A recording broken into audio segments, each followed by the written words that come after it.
Di dalam sebuah penjara, ada seorang tahanan yang aneh. Dia memanjat dinding setiap hari, hanya untuk melatih kekuatan tubuhnya. Orang lain bersantai, dia angkat berat. Orang lain istirahat, dia latihan pukul. Serta latihan push up dan pull up. Angkat kayu selalu pilih yang paling berat. Hari hujan selalu latihan lari. Alasan Kyle ingin jadi kuat, karena dendam di dalam dirinya. Sebelum masuk penjara, dia hanya pekerja buruh. Dan ada seorang istri yang cantik. Malam itu, seorang penjahat masuk ke rumah mereka. Kyle mendengar istri yang minta tolong. Dengan buru-buru, dia pulang ke rumahnya. Ketika sampai rumah, istrinya sudah terbaring berlumuran darah dan sudah meninggal. Saat itu Kyle menangkap penjahat itu dan dibawa ke pengadilan. Namun rupanya, penjahat itu adalah anak orang kaya. Dia menyogok hakim dan dibebaskan tanpa hukuman. Melihat penjahat yang dilepas begitu saja, Kyle sangat marah. Saat pengadilan selesai, dia merebut pistol polisi dan menembak penjahat itu. Dia pun berhasil balas dendam. Namun setelah itu, hal menjadi rumit. Dia dipenjara seumur hidup dan dikurung di penjara yang paling sadis. Tahanan di sini sangat ganas. Mereka memukul dan membunuh orang. Dan polisi di sini mata duitan. Tahanan yang baru masuk, barangnya akan diperas hingga habis. Seorang polisi melihat cincin pernikahan Kyle. Dia tidak kasih. Namun dia pun dipukul, lalu direbut cincinnya. Di dalam penjara ada tahanan mesum, Andre. Suka mengganggu orang lemah. Billy tahanan yang baru masuk bersama Kyle. Sering diganggu oleh Andre.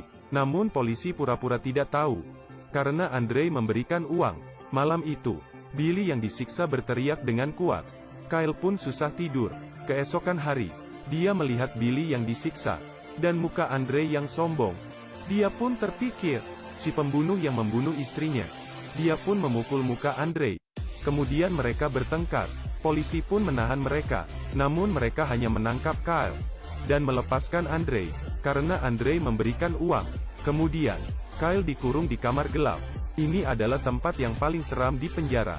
Melihat air kotor yang mengalir masuk, dan sangat busuk, dinding yang dipenuhi bekas darah, membuat orang sangat takut. Setiap hari hanya diberi makan yang mirip makanan ternak, dan hanya bisa tidur di atas batu yang dekat dengan air yang busuk. Kyle pun sangat tersiksa. Tengah malam, dia membuat tali dari pakaian untuk gantung diri. Namun tali dari pakaian tidak cukup kuat. Dia pun menabrak kepalanya ke dinding kamar. Dia pun sangat pusing. Saat itu, seekor serangga terbang mendekati Kyle yang lemas. Lalu serangga terbang ke arah mangkuk makanan. Kyle pun mengambil mangkuk.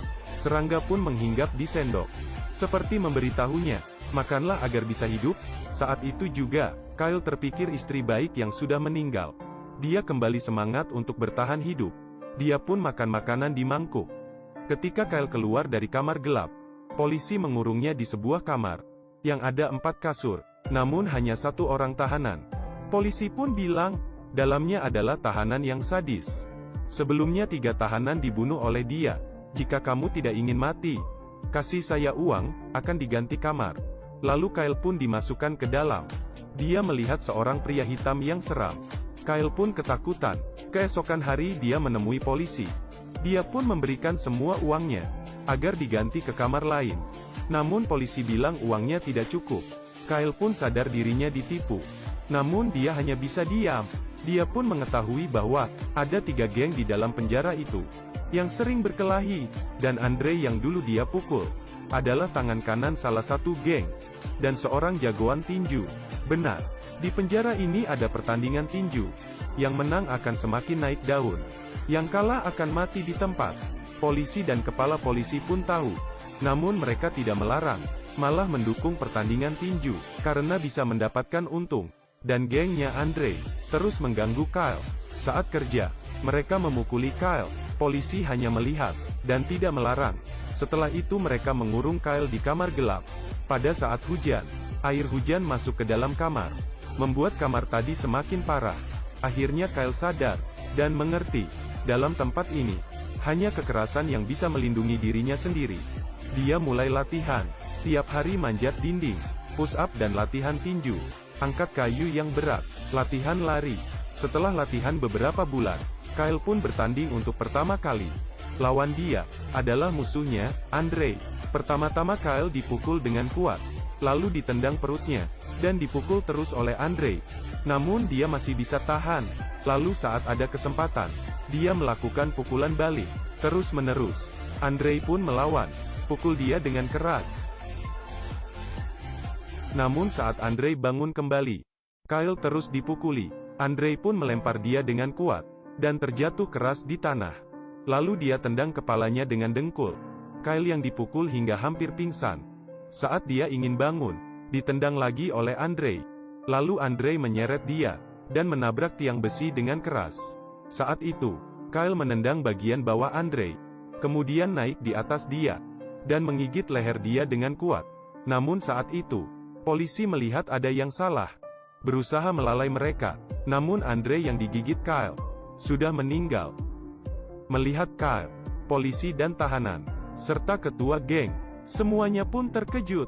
Mereka melihat sendiri Kyle yang menggigit leher lawannya, dan suara teriakan yang seperti binatang buas. Tidak ada yang berani mendekatinya.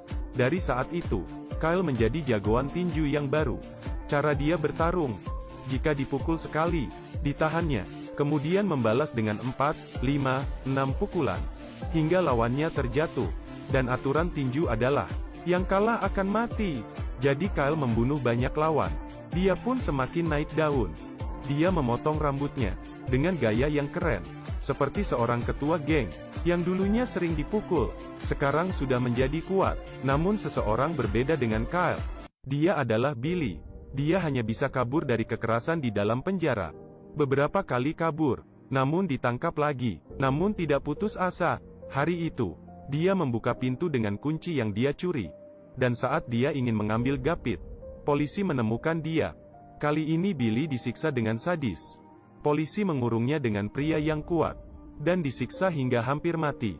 Sebelum Billy meninggal dia bilang, jangan berubah menjadi orang yang mereka inginkan. Kyle pun menyadari kesalahan dia. Dia mulai menolak kekerasan. Dalam satu pertandingan tinju, lawannya adalah tahanan yang membunuh Billy. Kyle langsung menyerah diri. Walaupun dipukul lawan, dia tidak membalas. Hal ini membuat ketua polisi merasa sangat malu di depan tamunya. Dia memerintah polis menangkap Kyle, kemudian diikat, dan memaksa dia untuk bertinju. Jika tidak, maka akan mati di situ. Beberapa hari berlalu, Kyle dijemur di bawah matahari, dan dimandikan di bawah hujan. Kyle pun semakin lemas. Namun dia tidak menyerah. Semua tahanan lain terharu dengan semangat penolakan dia. Mereka pun mulai mengerti. Semua pertandingan tinju di dalam penjara, pemenangnya hanya ketua polisi. Para tahanan hanya sebagai korban. Jadi semua geng pun sepakat untuk tidak mengikuti pertarungan tinju. Kepala polisi pun sangat marah. Dari semangat Kyle, akhirnya penjara menjadi damai, dan polisi tidak berani membunuhnya. Jika dia dibunuh, dia akan menjadi pahlawan. Kyle pun akhirnya dilepas. Ketua polisi pun berencana membunuh dia. Namun bukan dilakukan oleh polisi. Dia melepaskan seorang tahanan. Dia bertubuh besar, seperti seorang raksasa. Dia melepaskan ikatan dan mulai menyerang, serta memukuli Kyle hingga hampir cacat, dan mencekiknya hingga hampir mati. Pada saat itu juga, Kyle berusaha memukul pintu besi. Raksasa yang mendengar suara itu pun melepaskan tangannya. Rupanya, setiap Kyle dikurung di kamar gelap, dia mendengar orang sebelah mengetuk dinding. Dia pun akan membalas dengan ketukan. Dan akhirnya, mereka pun menjadi teman misteri. Dan dia adalah si raksasa. Si raksasa tidak pintar, namun dia mengenali Kyle, dan memegang muka Kyle. Ketua polisi pun sangat bingung. Dia memerintah bawahan menembak si raksasa.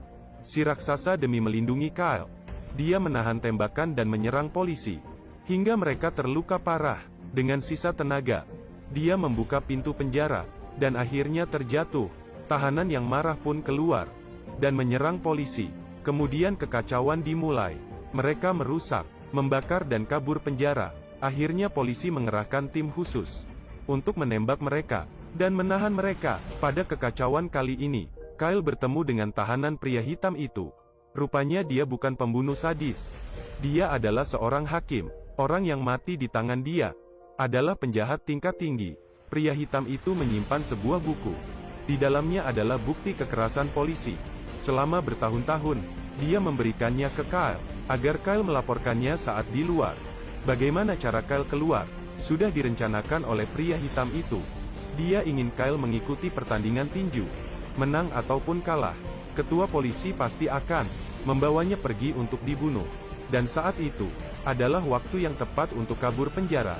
Akhirnya Kyle mengikuti pertandingan tinju. Lawannya adalah orang yang membunuh Billy. Kali ini dengan kekuatan penuh. Kyle melawan dia, lalu dilempar ke tiang kayu. Dan berhasil membalas dendam untuk Billy. Dan Kyle pun dibawa pergi. Saat di garasi mobil, pria hitam itu pun menyerang polisi. Dan membunuh para polisi. Lalu dia menyuruh Kyle memakai baju polisi. Dan pergi menggunakan mobil ketua polisi. Namun pria hitam itu tidak pergi.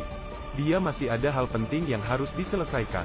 Dengan cepat, Kyle keluar dari gerbang penjara. Dan pergi dengan bukti kejahatan polisi. Dan akhirnya dia bebas. Akhirnya pria hitam itu masuk ke dalam kantor ketua polisi. Dia mengeluarkan pisau. Ketika polisi masuk, ketua polisi sudah dibunuh pria hitam. Dan masuk ke neraka. Akhirnya dia menerima karma dia sendiri. Apakah kamu menyukai film ini? Jika suka, jangan lupa kasih like.